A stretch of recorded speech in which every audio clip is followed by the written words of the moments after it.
Salam puji Tuhan, terima kasih atas waktu yang diberikan kepada kami di ibadah rumah tangga ini. Kami mengucap syukur atas segala berkat yang diberikan Tuhan kepada kami. Dan untuk itu kami mohon doa, dukungan dari jemaat semua dalam ibadah rumah tangga ini. Mohon doanya supaya semuanya selalu dalam limpahan Tuhan yang kasih Tuhan Yesus Kristus Tuhan kita.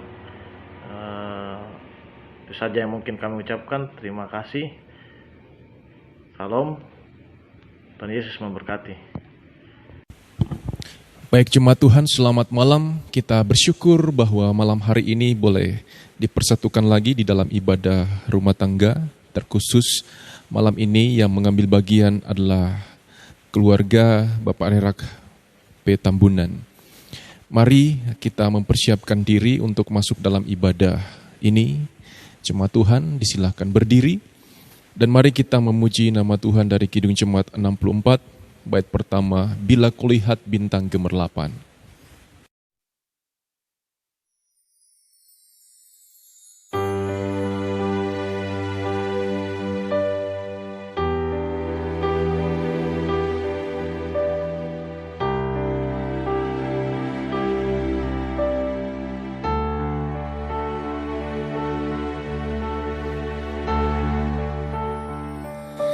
Bila kulihat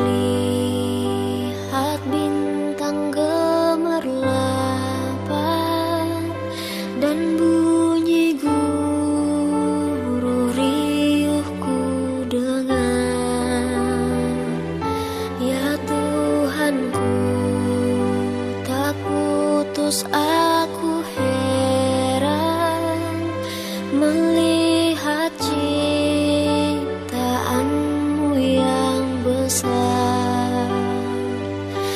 maka jiwaku pun memujimu. Sungguh besar Kau Allahku, maka jiwaku pun memujimu. Sungguh besar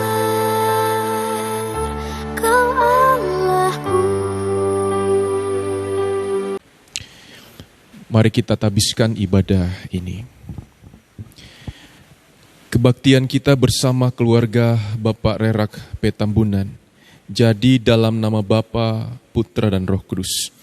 Kasih karunia dan damai sejahtera melimpahi kamu oleh pengenalan akan Allah dan akan Yesus Kristus Tuhan kita. Amin. Silakan duduk kembali. Sebelum kita mendengarkan firman Tuhan, kita kembali menyanyi Kidung Jemaat 364 bait pertama, Berserah kepada Yesus.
Tiba saatnya kita akan mendengarkan firman Tuhan.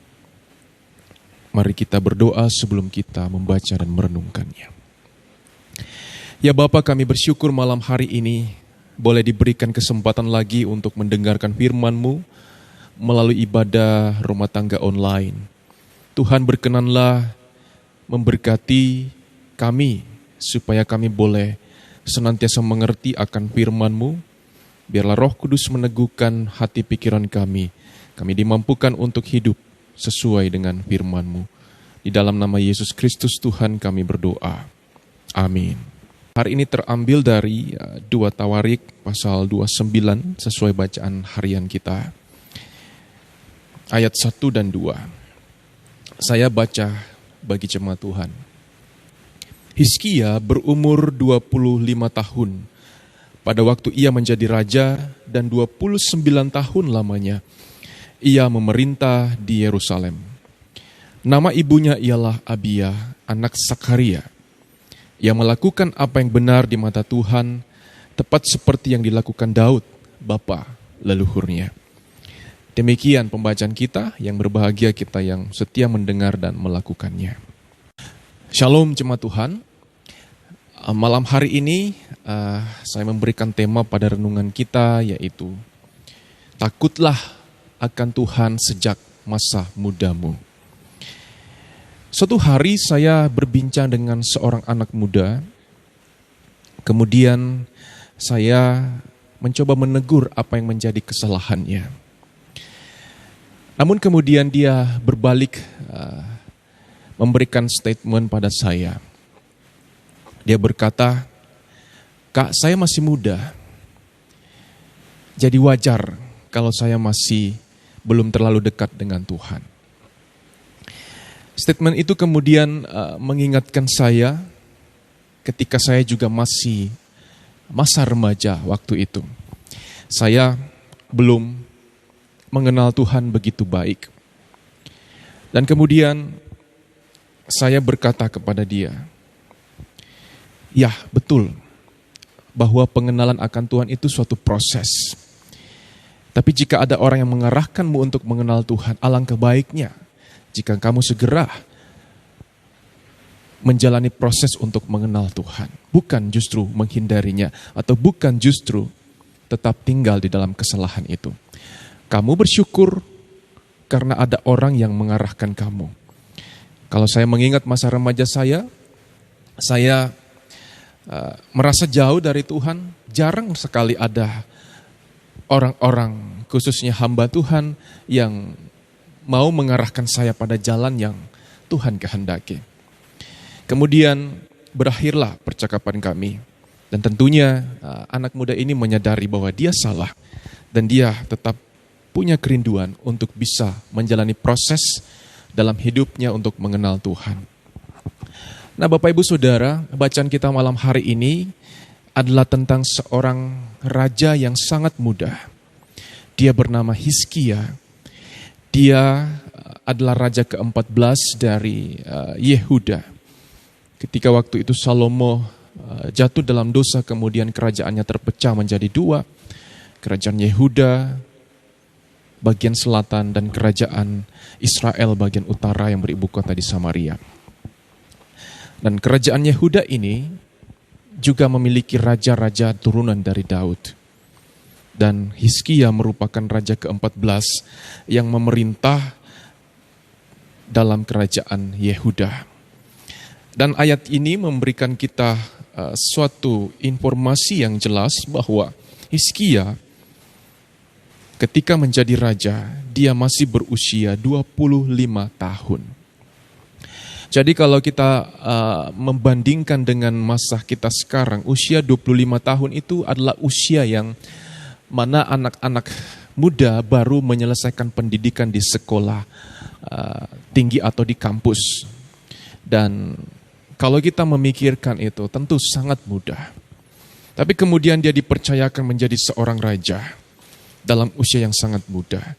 Ketika Raja Ahaz ayahnya mati, ya kemudian menggantikan ayahnya.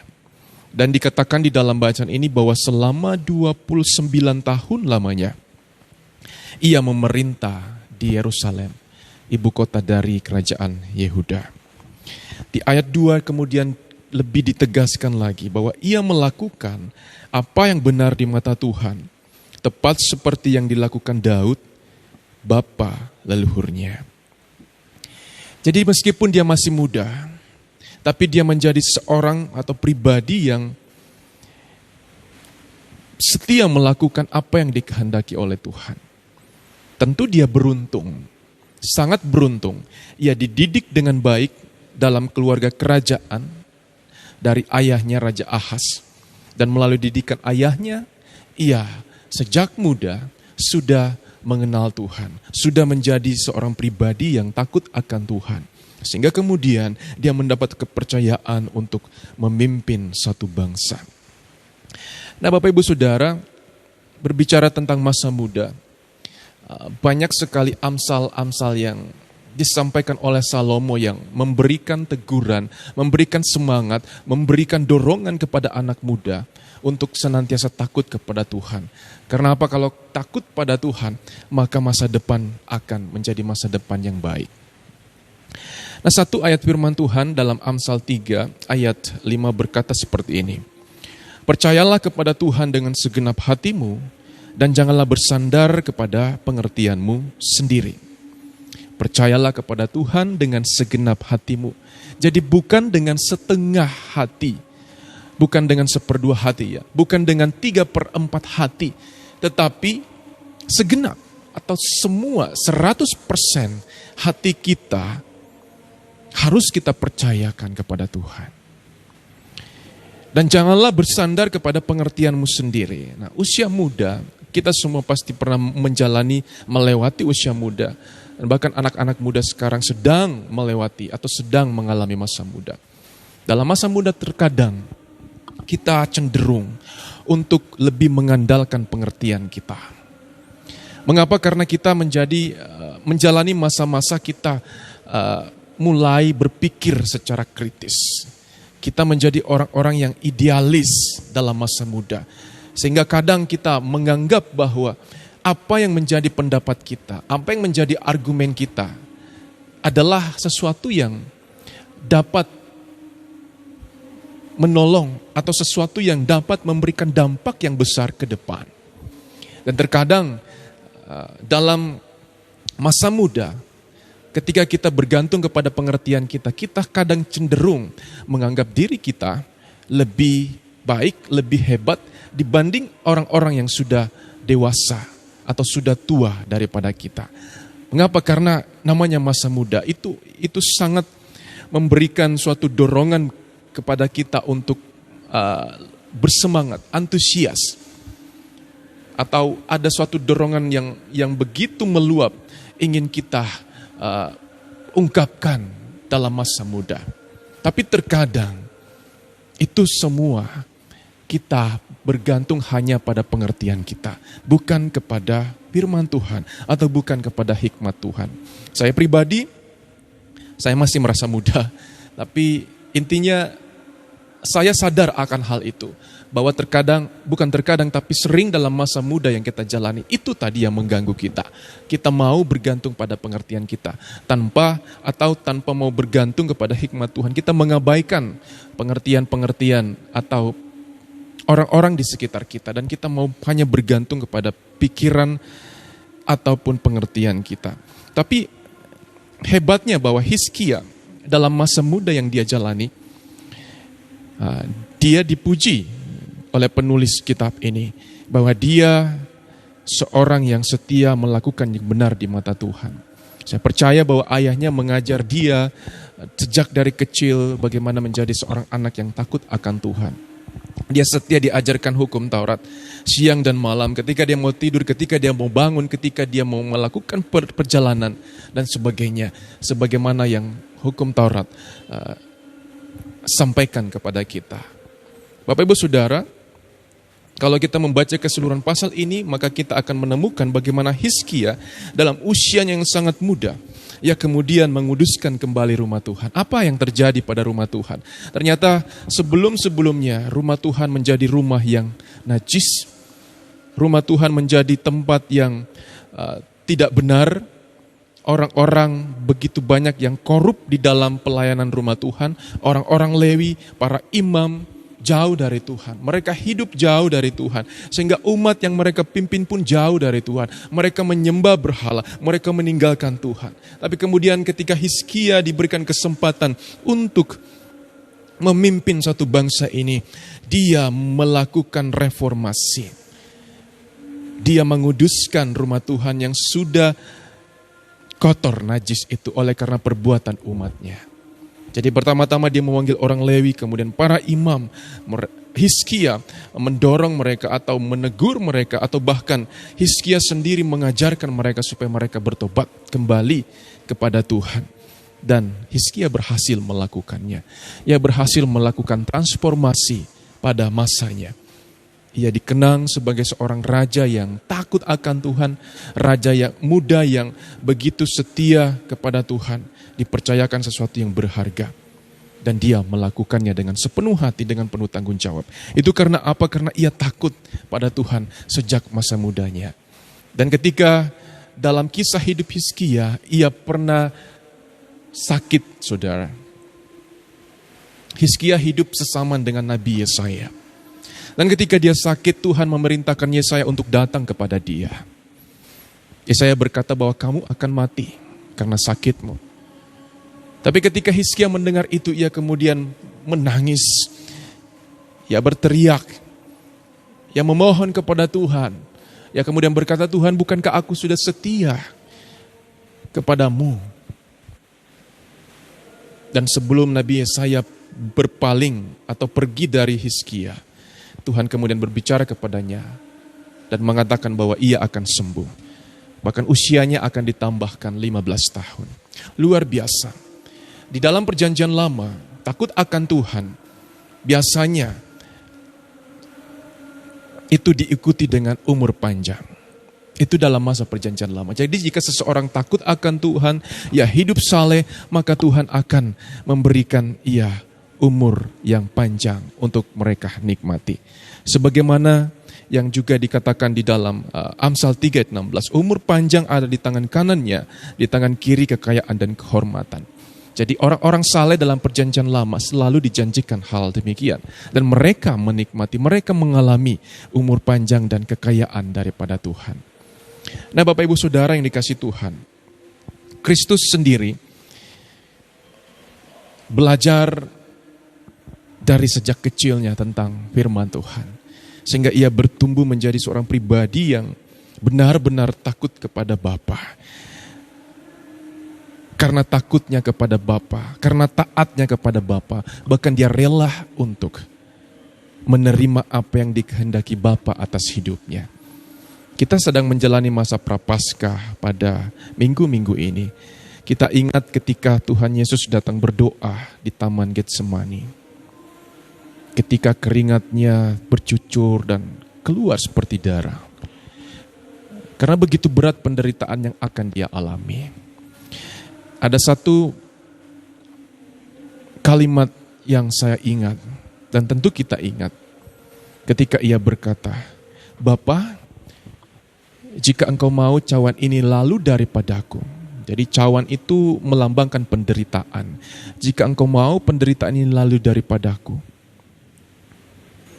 Dia rindu supaya Bapanya melewatkan itu. Tapi kemudian dia tidak berhenti di situ. Dia berkata, tapi jangan kehendakku yang jadi, melainkan kehendakmu. Kristus mengajar kita bahwa meskipun ia adalah Tuhan 100%, tapi dia tetap berpatokan kepada kehendak Tuhan. Dia tidak selalu mengandalkan pengertiannya, dia tidak mengandalkan dirinya, dia tidak, meskipun dia seorang pribadi atau yang kita kenal sebagai Tuhan dan Juru Selamat, tapi dia tidak memaksakan kehendaknya, dia selalu mengembalikan kepada kehendak Bapa. Mengapa? Karena sejak dari kecilnya, ia diajarkan menjadi seorang yang takut akan Tuhan. Jadi jika kita sejak dari kecil diajar untuk takut akan Tuhan, atau sejak kita pertama kali mengenal Tuhan, atau pertama kali dalam usia dewasa kita berbalik kepada Tuhan, dan kita diajarkan untuk takut akan Tuhan, tentu kita akan selalu disadarkan bahwa apapun yang Tuhan kehendaki, itu yang harus kita terima. Seperti yang Yesus katakan, jadilah kehendakmu dan bukan kehendakku. Orang yang takut akan Tuhan akan selalu berkata seperti Yesus, jadilah kehendakmu, bukan kehendakku.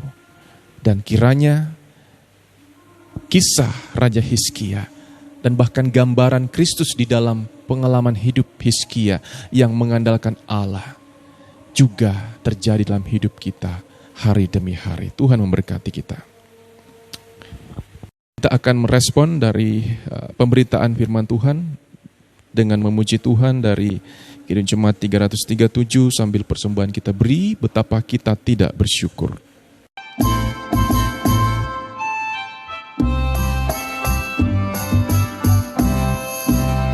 Betapa kita tidak bersyukur, bertanah air kaya dan subur, lautnya luas, gunungnya megah, menghijau padang bukit dan lembah.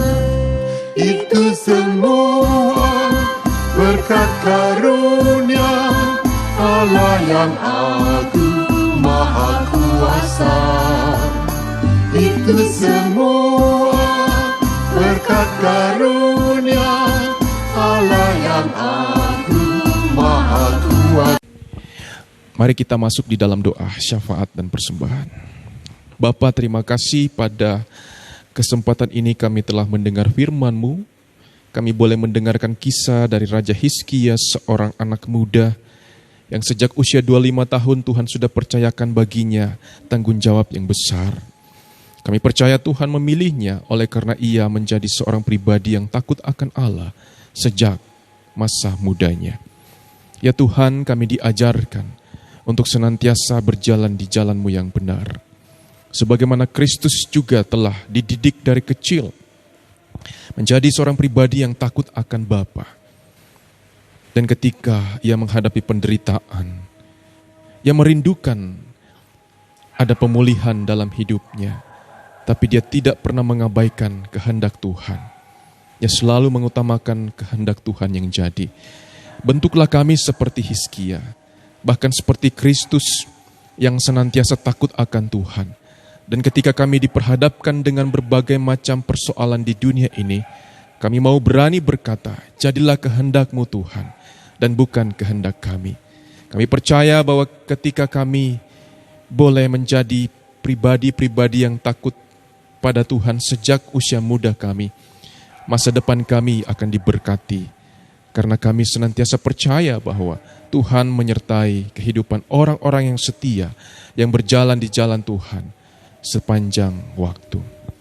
Malam hari ini Tuhan, kami bersyukur karena boleh mengambil bagian bersama dengan keluarga Bapak Rerak Parmonangan Tambunan yang boleh mengambil bagian pada malam hari ini.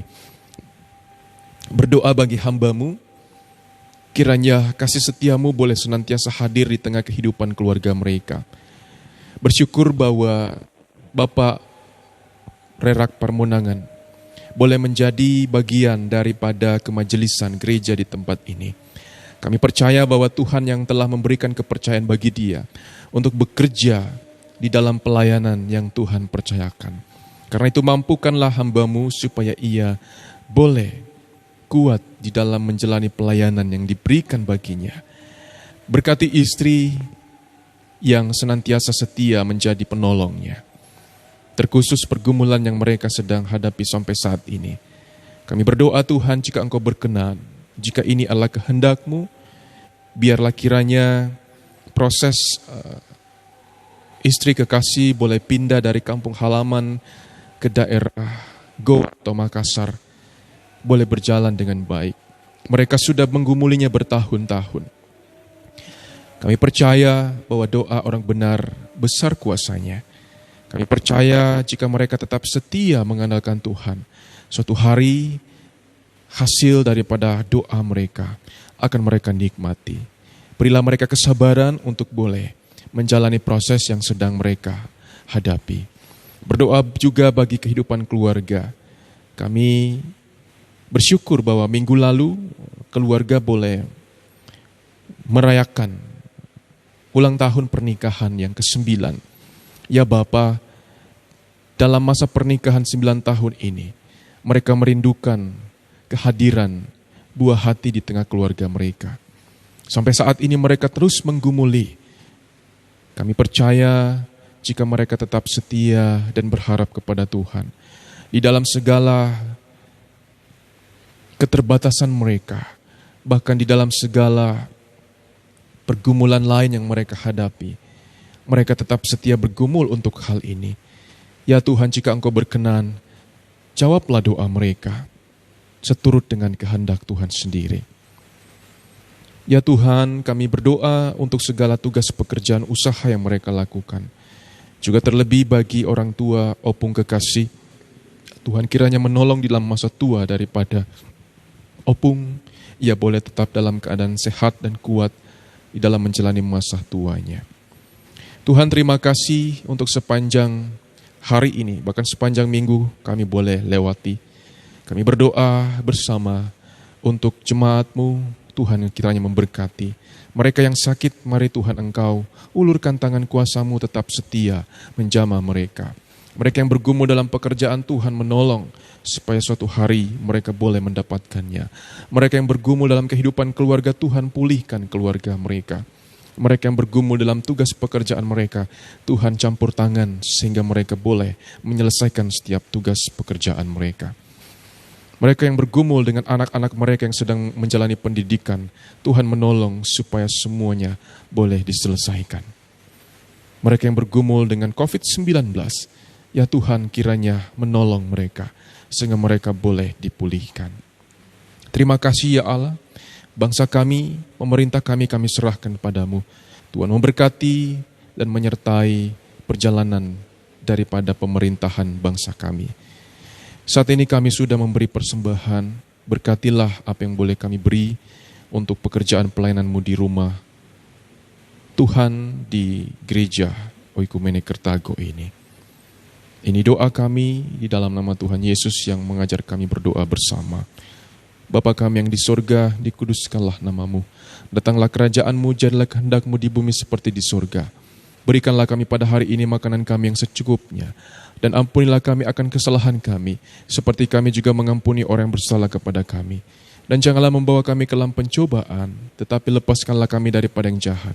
Karena Engkau yang punya kerajaan, dan kuasa, dan kemuliaan, sampai selama-lamanya. Amin. Kita akan mengakhiri ibadah ini, saya undang kita berdiri dan mari kita memuji Tuhan. Kidung Jemaat 451, Bila Yesus Berada di Tengah Keluarga.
Jemaat Tuhan, tiba saatnya kita akan mengakhiri ibadah ini.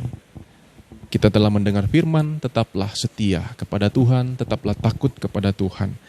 Dalam masa muda kita, anak-anak kita didik mereka, kita didik diri kita untuk senantiasa takut kepada Dia. Pergilah dan terimalah berkat Tuhan. Tuhan memberkati engkau dan melindungi engkau. Tuhan menyinari engkau dengan wajah-Nya dan memberi engkau kasih karunia. Tuhan menghadapkan wajah-Nya kepadamu dan memberi engkau damai sejahtera. Amin. Ibadah kita selesai, silakan duduk. Tuhan Yesus memberkati kita semua. Amin.